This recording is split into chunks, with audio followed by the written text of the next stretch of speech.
தலைவரே, எனக்கே இது புரியாம இப்பதான் கொஞ்சம் புரிஞ்சிருக்கு. உங்களுக்கு நான் எப்படி புரியுது, எனக்கு நல்லா புரியுது.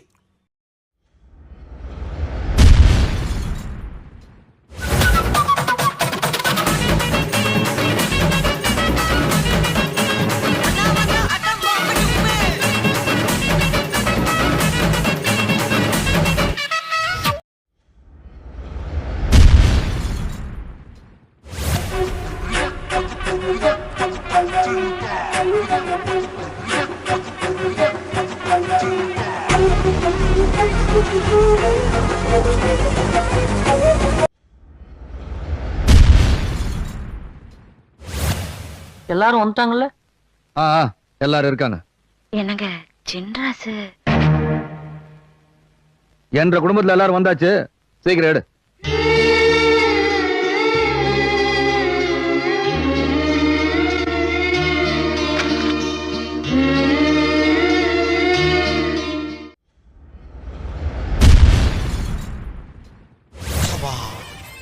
மல்லாக்கப்படுத்தி விட்டத்தை பாக்குறது எவ்வளவு சுகம். அதுவும் கால விரிச்சு தூங்குறல என்ன காத்தோப்புல இன்னும் ஏண்டா முடிச்சுக்கிட்டு இருக்க?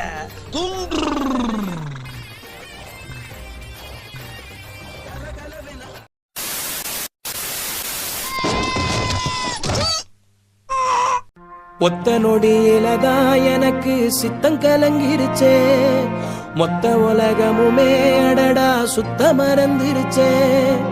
நெத்தி நடுவில் அலங்கரி சுத்துது, நெஞ்சு குழியில கவுளி கத்துது, தீக்கங்குல பால் சட்டிய போல் பொங்குறேன்.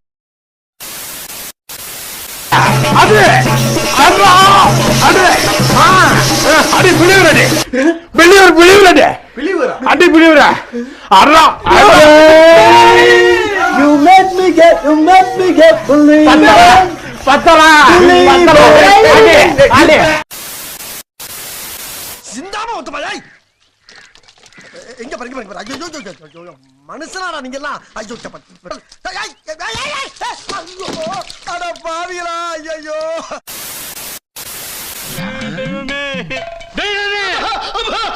என்னடா நான் வந்த பிறகு நீ ஒரு வேலை கூட செய்யக்கூடாதுன்னு மரத்து நிழல நீ பாட்டுல ராசா கணக்கா தூங்குனே, எல்லாத்தையும் நான் பாத்துக்கிறேன். நீ பாத்துக்கிறியா? காலை நீட்டுனே. அடடா, உண்மையிலே எப்படி நல்ல வேலை தான் இருக்கான். வாழ்க்கையில ஒரு விசுவாசமான வேணும்னு நினைச்சேன், கடவுளா கொடுத்துட்டான். இனிமே அந்த நாரப்பை இவளுக்கு இங்க வேலை கிடையாது. வரட்டு ஊரை விட்டு துரத்துறேன். தம்பி இந்த காலம் அமுக்குப்பா. அமுக்குறேனே. ஆஹா, கைகாலாம் அமுக்குறாயா? நல்லா இருந்து தூங்குங்கண்ணே. நீ வேலையை பாருப்பா.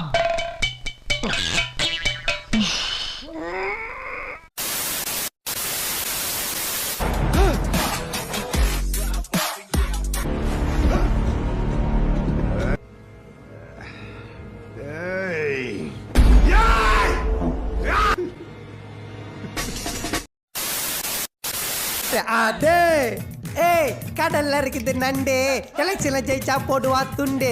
மண்ணியோ இப்போ 12, இதுக்கு இல்லையா சார் ஒரு எண்டு, இதுக்கு இல்லையா சார் ஒரு எண்டு. இங்கிலீஷ்ல எனக்கு பிடிக்காத ஒரே வார்த்தை மிமிக்ரி. ஐயோ, ஒரு ராஜு புறாவா மிமிக்ரி, இதுக்கு ஒரு முடிவே இல்லையா? அதனால மிமிக்ரியே பண்ண மாட்டேன். எம்ஜிஆர் மாதிரி சூப்பரா மிமிக்ரி பண்ணி நைட் பூரா அமர்க்கல படுத்திட்டான், பின்னிட்டான். ஆமையா? சரி நீ போ. அப்ப நீ மறுபடியும் பண்ணு. மறுபடியும் முதல்ல இருந்தால் உள்ளத்தில் நல்ல உள்ளம் உறங்காதென்பது வல்லவன் வகுத்ததடா கர்ணா, வருவதை எதிர்கொள்ளடா.